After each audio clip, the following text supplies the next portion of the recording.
Hello and welcome back to Newsroom Nigeria. This is where we give you hot, fresh and sizzling news all day long. If you haven't subscribed to this channel, please go ahead and subscribe. The subscription button is free of charge. Subscribe, join this amazing community we have here. Turn on the post notification bell as well so that you can be the first person to get notified whenever we upload a new video. Help us grow this channel by giving this video a massive thumbs up so that it gets recommended to other YouTube viewers all around the world as well. Lastly, please leave your opinions in the comment section below. Without further ado, let's delve right into the details of today's news.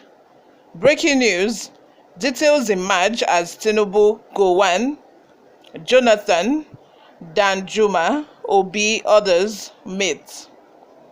Prominent individuals gathered in a notable event as President Bola Tinubu, accompanied by various influential figures, attended the public launch of Brutally Frank, the autobiography of Chief Edwin Clark, an elder statesman. President Tinubu, the esteemed guest of honor, was represented at the event by George Akume, the Secretary of the Government of the Federation, SGF. The role of chairman for the occasion was held by former head of state, General Yakubu Gowon.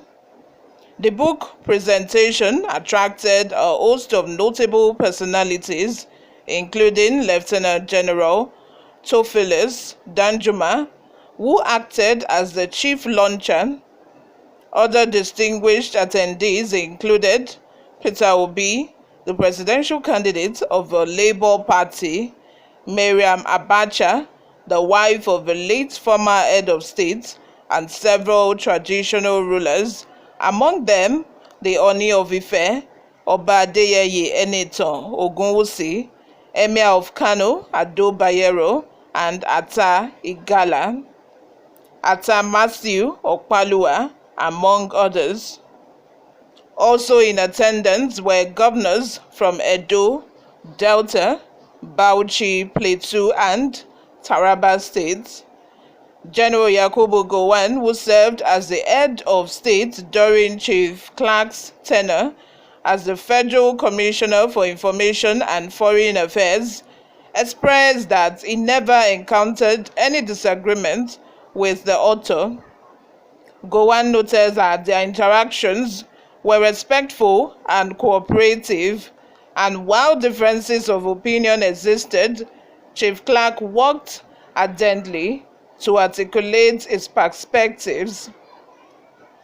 Gowon commended the autobiography, titled Brutally Frank, as an insightful record of events during his administration. He emphasized Chief Clark's valuable role in building unity within Nigeria and the West African sub-region, particularly in the establishment of ECOWAS. He expressed hope that the younger generation would benefit from the book's accounts, contributing to the understanding of Nigerians' history and the aspirations of peace, unity, and progress shared by the country's leaders. You all, let me have your thoughts in the comment section. I feel that, notwithstanding the fact that all of these people, who met at this event do not typically, have the same political views, but they all came together to, celebrate and have this book launch. That goes to say that, why fighting? Why fighting? You do not necessarily need to have the same political perspective or opinion with other people, as long as you share them in such a way that two people are able to argue, agree to disagree, and what not. You people, if you listen very well, you would know that Gowon, made mention of the fact that he worked with Chief Clark during his regime, and they were both cordial, they were both respectful towards each other, though, they do not agree on so many, topics, but Chief Clark would always express himself. He would always express himself in such a way that would not bring fights, that would not bring disagreement. That just goes a long way, to tell us, as citizens, sometimes when, us as citizens, sometimes we have our favorites. We have that person that we are rooting for, that person that cannot, do bad in our eyes. And sometimes when that person is taking a misstep, let me put it that way. Sometimes, people still want to say that, oh no, they want to support blindly. People want to fight over political candidates, over presidential candidates.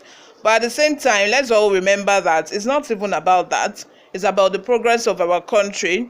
We should not fight. Even because of religion, because of politics, there's no need to fight.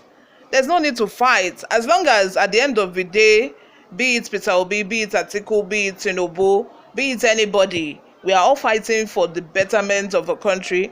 We are all fighting that we want a better Nigeria. We want, a good place for our children to grow up in, a very good economy. That is at the long run. That is all what everybody is fighting for. I remember one time, I think it was just immediately after. Fayose lost and Fayemi became the governor, and people were expecting them to be sworn enemies. People were not even expecting them to see each other and greet each other. But around that time, it was said in the news that these two people met at an event and they hugged each other, and people were surprised. I think that also happened in the case of Fani Kayode, Festus Keyamo, and this man who is now contesting to become the governor in Kogi State. I've forgotten his name, but you know him. They all met at an event, notwithstanding the fact that they've all been throwing jabs at each other all through the week. They've been throwing insults at each other all through the week. They met at an event and they hugged it out, and people were surprised. And I'm like, look at you. If you are fighting because of one politician, because of your religion or what have you, you are the one that will lose, because these people you are fighting for do not even know that you exist. If they meet at an event, they will still hug it out. That is it. You all, let me have your thoughts in the comment section. What do you all think about all of this? Subscribe, guys, if you haven't. I will see you in my next video. Bye for now.